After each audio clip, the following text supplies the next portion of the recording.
Welcome to Audio Library. Today, we're diving deep into a story that really gets under your skin. It's about ambition, class, shame, and where money actually comes from. We're looking at great expectations. Yeah, specifically tracing the journey of Pip, the narrator, from Mm. those, bleak marshes right into the heart of London society. And it's really an intensive look at how his identity gets formed, isn't it? How these sudden great expectations, this mysterious wealth, just completely twists everything for him. It absolutely does. It warps how he sees people, how he sees himself. And our sources, well, they dig into this contrast between, say, real loyalty and just shallow self-interest. And the source of the money itself, that's the kicker. It's shocking, kind of terrifying, really, something he's desperately trying to rise above. Exactly. So our mission today, I suppose, is to unpack the psychological weight of that ambition. Right. We're not just retelling the story. We want to pull out those specific, vivid details that make this world tick and maybe explore why this whole struggle with status and striving still feels so relevant. Definitely. Okay, so to really grasp Pip's ambition, you have to understand where he starts. And it's about as low as you can get, psychologically speaking. His very first sense of family comes from, well, tombstones. In this desolate churchyard, it's an amazing detail, building a whole family history from, basically, typography. It speaks volumes about his isolation, doesn't it? He has no photos, no stories, just stone and letters, So how does he picture them? His father, Philip Pirrip.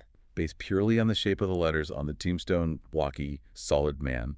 He imagines him as a square, stout, dark man, this identity derived from, sharp edges. And his mother, Georgiana. Same thing. The way the letters looked, the sort of turn of them, suggested fragility to him, so he pictures her as freckled and sickly. It shows how his mind works, right?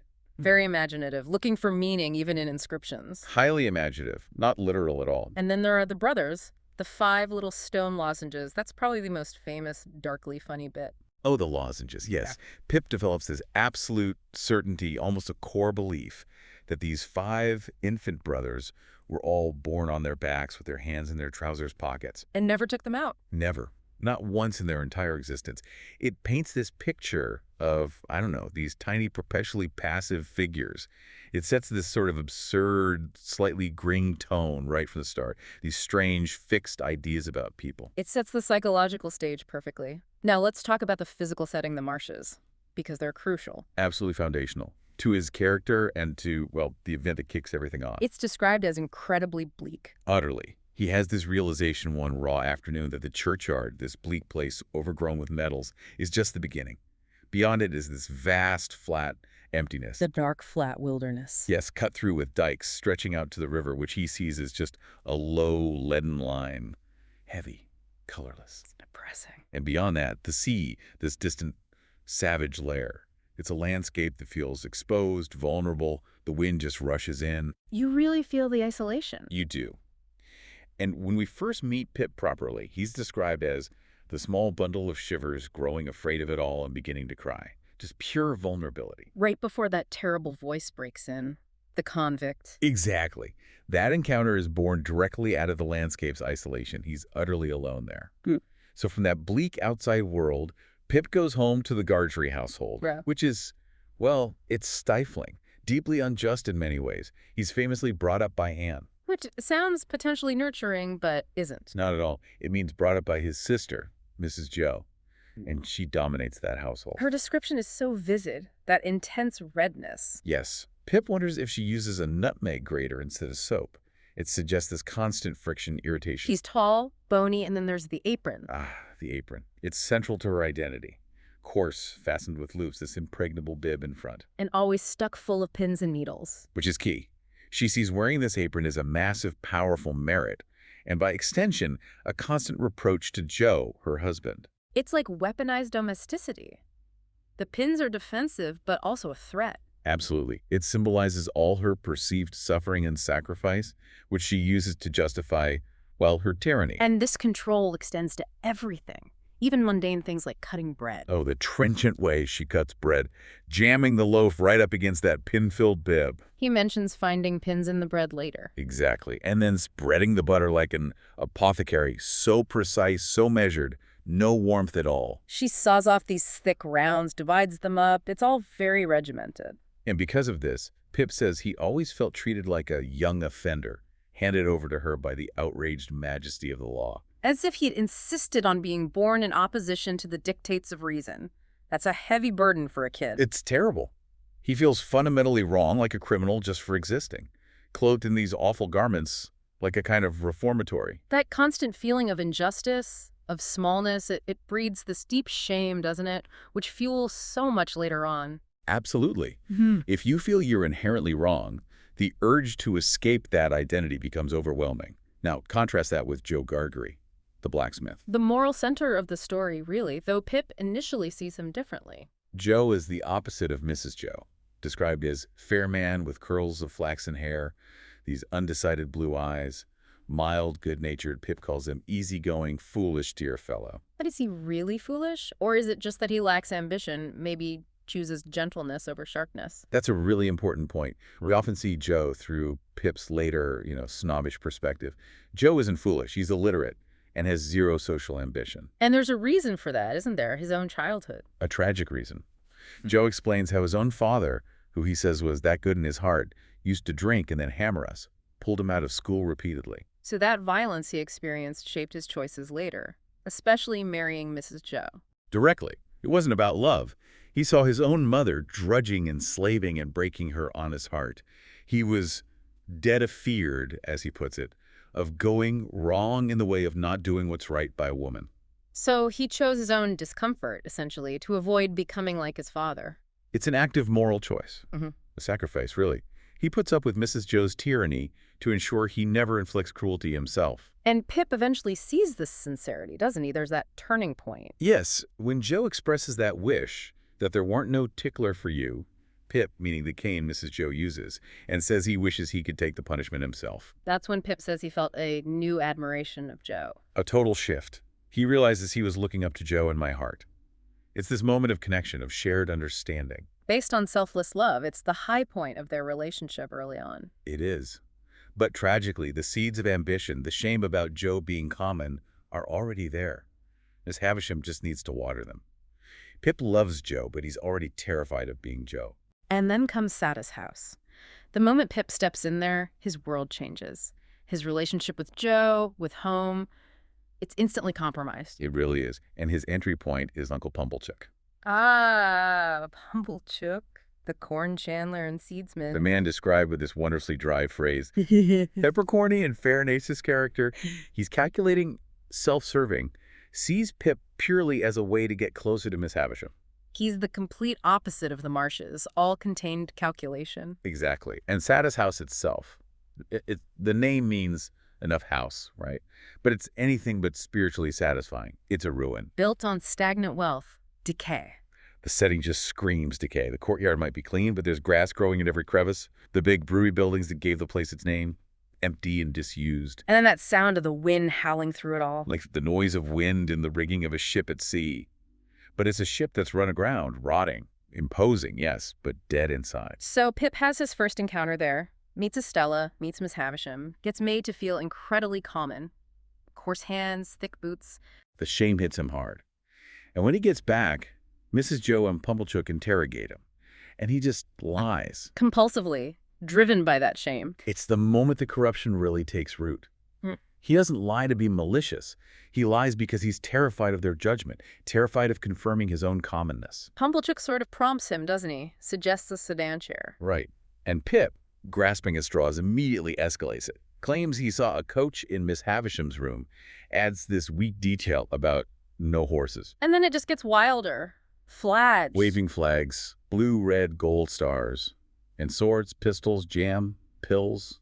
This jumbled mess of status symbols and weird domestic items, supposedly in a cupboard. He insists the room was lit only by candles, hiding the fact that the whole place is sealed off from daylight. He's not just lying. He's performing, creating this bizarre narrative of aristocratic strangeness to cover his own humiliation. It feels very modern in a way, that performance of identity to meet expectations like we see online sometimes, creating a facade. Absolutely. Pip knows it's wrong. He feels an untruth didn't ought to come. He knows Joe, with his simple, true morality, would disapprove instantly. But the shame is stronger. The desire to impress, to fit in with Sada's house, overrides his integrity. That's the cost of that kind of aspiration, isn't it? You start compromising who you are. And then comes the immediate consequence. Miss Havisham decides Pip should be apprenticed to Joe and gives Joe money. 25 pounds, which seems like a windfall, but it instantly links Pip's future money, not affection or skill. It's a transaction. And it attracts the parasites, like Pumblechook. Instantly. Pumblechook, this basest of swindlers, immediately reframes it, tells Joe the money is no more than your merits, twisting it into some kind of reward for Pip's inherent worth. And then starts acting like he arranged it all, treating Pip with this over-the-top fake patronage. Exactly. Acting as if Pip had just picked a pocket or fired a rick. It immediately cast doubt on Pip's success. Pip even mentions someone giving him a tract titled To Be Read in My Cell. Yeah, confirming that sense of being marked as somehow illegitimate, despite the supposed good fortune. And Pumblechook just runs with it. He becomes the self-proclaimed architect of Pip's fortunes. Pip's convinced that even years later at the North Pole, someone would pop up and tell him Pumblechook was his earliest patron.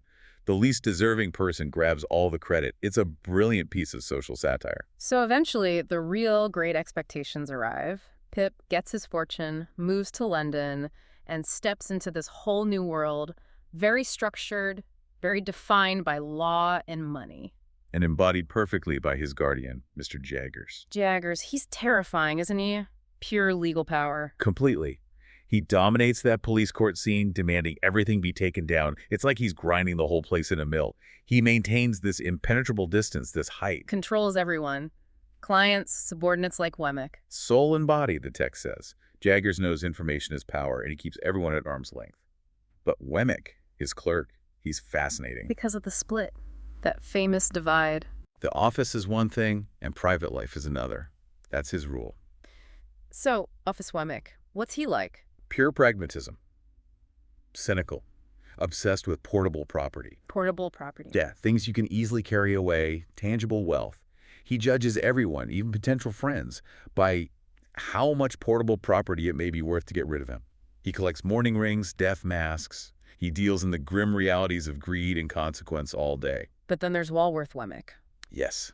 You cross the little drawbridge into his home, Walworth, and it's a transformation, a deliberate act of self-preservation. His castle. His castle, a miniature fortress he owns, a freehold by George, complete with a moat, a drawbridge they actually raise, and a cannon, the Stinger, that gets fired daily. It's physically cut off from the world. Snugly cut off, as if the moat were huge. It's a physical boundary to protect his genuine self, his Walworth sentiments. He has to keep that part of his life completely separate from the cynicism of the office. Jaggers has never even heard of the aged parent. And inside, it's all quite sweet and mechanical. Charmingly so.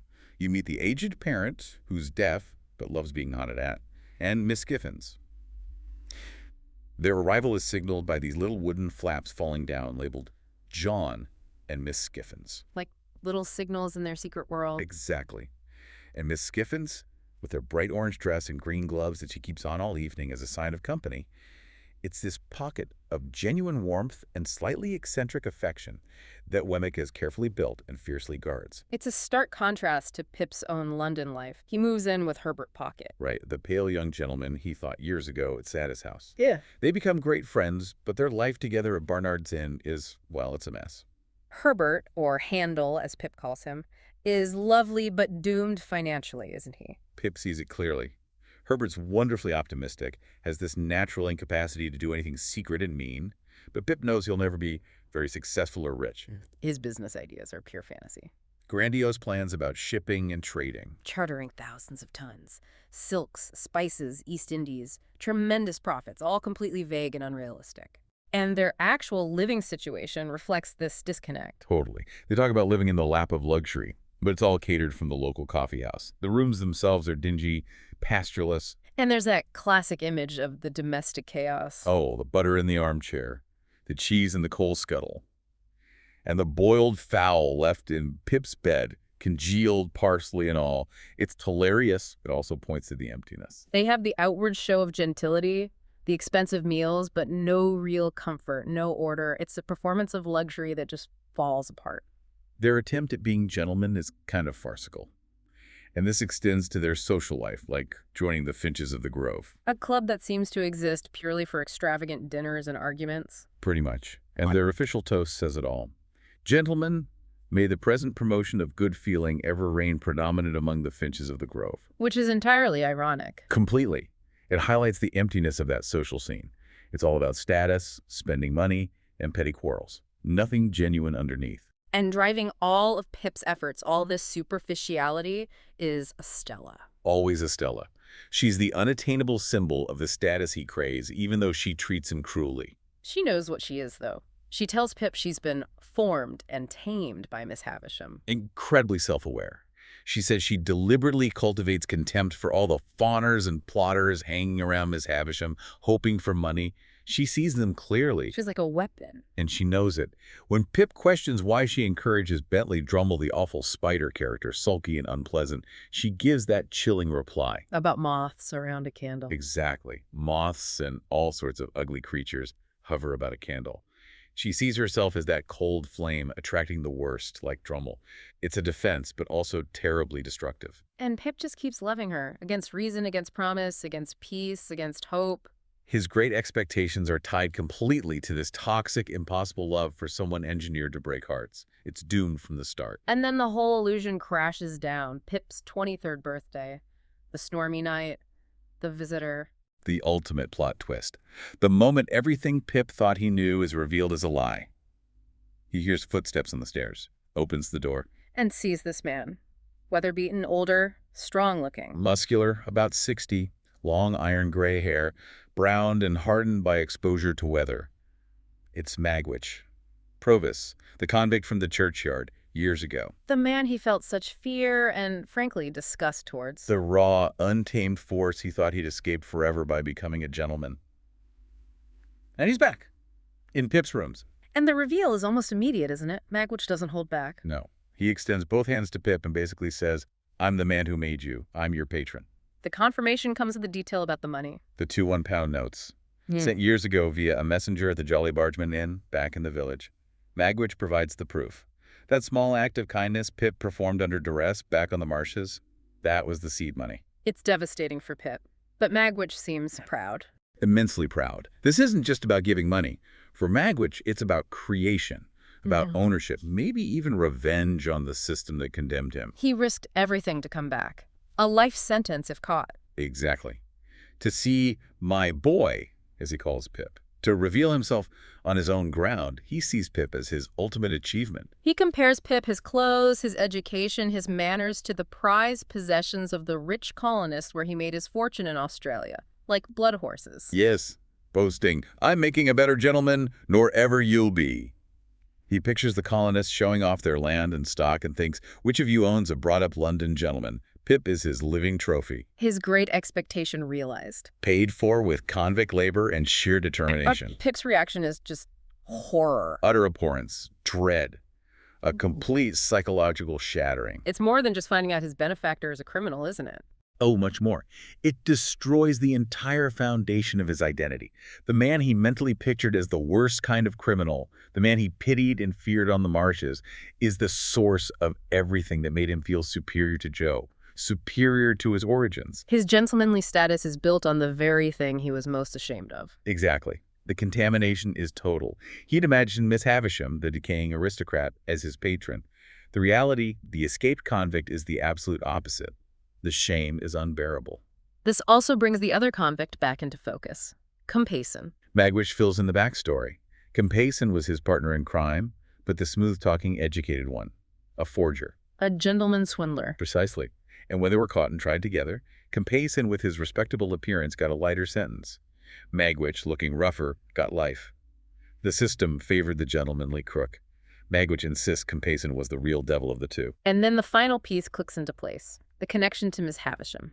The ultimate link. Magwitch reveals he knew Arthur Havisham, Miss Havisham's degenerate half-brother. He saw Arthur dying, delirious, haunted by a vision of Miss Havisham, awful mad, with drops of blood over her broken heart. That confirms. That Compeyson was the man who jilted Miss Havisham at the altar. Unbelievable. So the two strands of Pip's life, the convict's secret patronage and the decaying world of Satis House, were connected all along by the same villain, Compeyson. The whole thing is this intricate web of deceit, crime, and broken hearts, spun by Compeyson, the master manipulator. Pip's been living inside it unknowingly all along.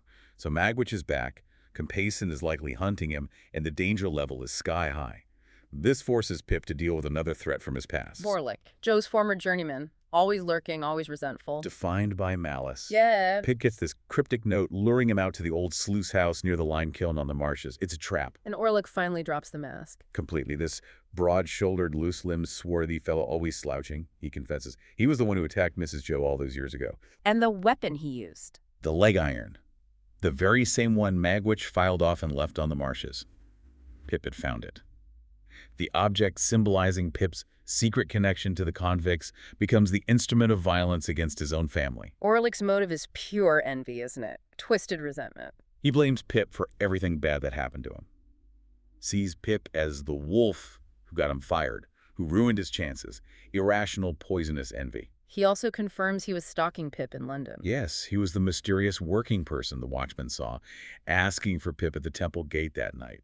He admits he's been looking after Pip ever since Mrs. Joe's funeral, planning revenge. It's terrifying. Pip is trapped, facing murder at the hands of someone representing the very commonness he tried so hard to escape. The darkness just closes in.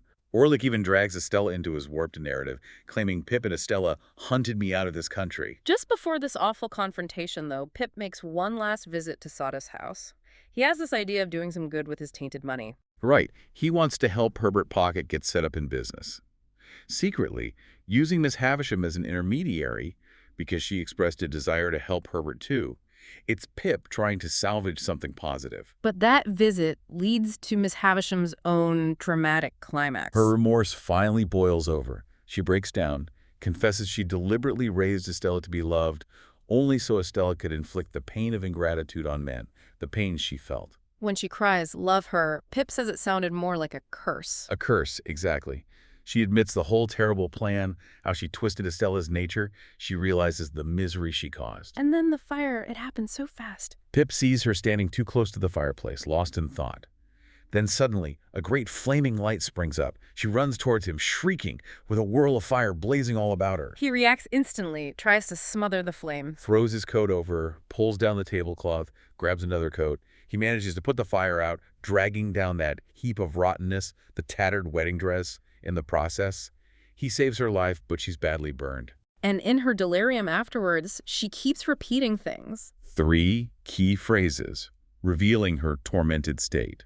What have I done? Showing her guilt. And when she first came, I meant to save her from misery like mine. Suggesting her original motive might have been protective, but it got warped into revenge. And finally, demanding Pip right under her name, I forgive her. Forgiving Estella. Or herself. Probably both. A desperate plea for absolution as her own manufactured world literally goes up in flames. But the revelations aren't over. There's one more massive secret connecting all the dots. Estella's parentage. The final piece of the puzzle. Pip starts to suspect when he notices the resemblance between Estella and Jaggers' housekeeper, Molly. Molly.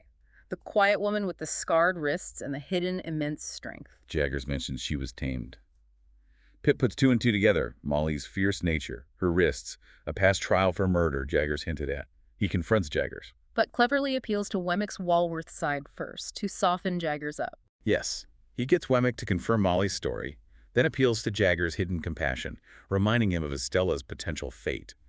Jaggers reluctantly confirms it. Molly is Estella's mother, accused of murder years ago. And Jaggers defended her.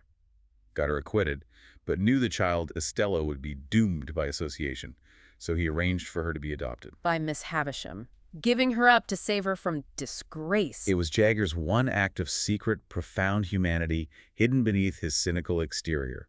He poses the ethical dilemma to Pip. Reveal the truth now and drag Estella back into that disgrace. So Estella's high status, the very thing Pip idolized, was built on an even deeper, darker secret than his own. A foundation of crime, violence, and concealment. The ultimate irony. Everything Pip chased was an illusion, built on lies far more complex than he could have imagined. #7, resolution and enduring fidelity. Okay, so the secrets are out, but the danger is still very real. Magwitch needs to escape England. Compeyson is out there. The escape plan is their only hope. Get Magwitch onto a steamer heading for Hamburg or Rotterdam. They have to row him down the Thames themselves, secretly. Lay low near Gravesend. Wait for the right ship. It's incredibly risky. Life sentence if they're caught. They're meticulous, careful, but... They're intercepted, A police galley rose up alongside them. A four-oared galley. It suggests Compeyson tipped off the authorities. He was beforehand with them, as Pip realizes. Chaos ensues. Magwitch fights back. He lunges for Compeyson, who's in the police boat. They both go into the water. There's a struggle beneath the surface. Compeyson drowns. Magwitch is pulled out, injured, and arrested. The escape fails. Magwitch is captured, badly hurt lung damage, maybe other injuries from the fight in the cold water. He's taken to be tried. And this is where Pip's transformation is truly complete, isn't it? Absolutely. The snobbish young man who abhorred Magwitch is gone. What remains is pure loyalty, profound fidelity. He sheds all his old expectations. Completely. He stays by Magwitch's side constantly, holds his hand during the trial, where Magwitch is too weak to stand and has to be seated. Magwitch is found guilty, of course. Returning from transportation was a capital offense. But the sentence is almost irrelevant. He's clearly dying anyway. Pip's devotion is unwavering. He's there for the man, not the money or the status. And in Magwitch's final moments, Pip gives him a specific piece of news. A kind of final gift. Knowing Magwitch's pride in creating a lady daughter, even though he never knew Estella was his child. Pip tells him about Estella. Dear Magwitch, he says, I must tell you now at last. She is a lady and very beautiful, and I love her. The I love her part might be stretching the truth of their current relationship, but the rest is true. It's the truth Magwitch needs to hear, that his secret daughter achieved the status he dreamed of for her. He dies peacefully after hearing it, head resting in Pip's arms. His great work wasn't in vain in his eyes. So Magwitch dies. Pip loses the fortune. He's ill, deep in debt. He hits rock bottom. And ends up back where he started, in his old room at the forge. He wakes up from a fever. To find Joe nursing him. Joe Caw. The man he felt so ashamed of, the man he tried to leave behind. Joe has been there for weeks, patiently caring for him. Pip is stunned to learn it's already the end of May. Joe arrived pretty nigh as soon as he heard Pip was sick. Joe's kindness is just absolute, unconditional. Totally unchanged. He tells Pip about the postman bringing the news, mentions the postman got married because marriage were the great wish of his heart, not for money. Joe's simple goodness shines through. His language is still uneducated. His grammar is shaky. The drawbacks on learning remain. But his heart is pure gold, and this is the starkest contrast to Pip's earlier behavior. That memory of leaving for London, wanting to walk alone. Deliberately avoiding being seen with Joe in his working clothes and heavy state boots. Pip chose shame and isolation then. Joe now chooses presence and selfless care. And as Pip recovers, there's one final, quiet revelation. He realizes Joe and Biddy have gotten married. The two people who represented genuine goodness and loyalty in his old life. Exactly. Pip understands that his own ambition, his rejection of that life, actually cleared the path for their happiness. When he congratulates Joe, telling him Biddy will make him happy, Joe just gets emotional, hides his face. Pip's great expectations had to be completely destroyed for Joe to find the simple, true happiness he deserved all along. Hashtag any8 outro. So when you trace that whole journey, that immense social distance Pip tried to cross, from the marshes to London society, it all turned out to be this illusion. Propped up by secret money from a source he despised. And the deep dive really shows, doesn't it, that the real value, the true quality, wasn't with the London elites, the Finches, or the Pumblechicks of the world. It was back home, with Joe, with Biddy even, the common people. The whole idea of great expectations being tied to wealth and status gets flipped on its head.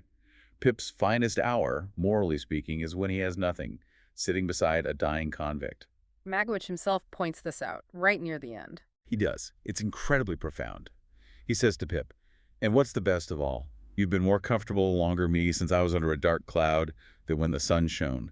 That's best of all. It completely validates Pip's change. His real comfort, his true self, only emerged when he let go of the money and the pretense. When he embraced the reality, not the expectation. But even after all that, after the redemption arc, Pip carries the scar, doesn't he? He confesses it. Yes. I could not forget that I had once meant to desert him. Talking about Joe. That initial choice, driven by shame and ambition, leaves a permanent mark. It's the lasting consequence. And it leaves you, the listener, with a pretty tough question, I think. Is full moral redemption possible after you've acted out of that kind of deep-seated shame? Or does that original impulse, the desire to abandon the blacksmith's boy within yourself for the illusion of the gentleman, does that always remain part of who you are? Even when you know better, even when you've changed, can you ever fully escape the memory of who you chose to be before? It's something to think about. the weight of the past, even a forgiven past.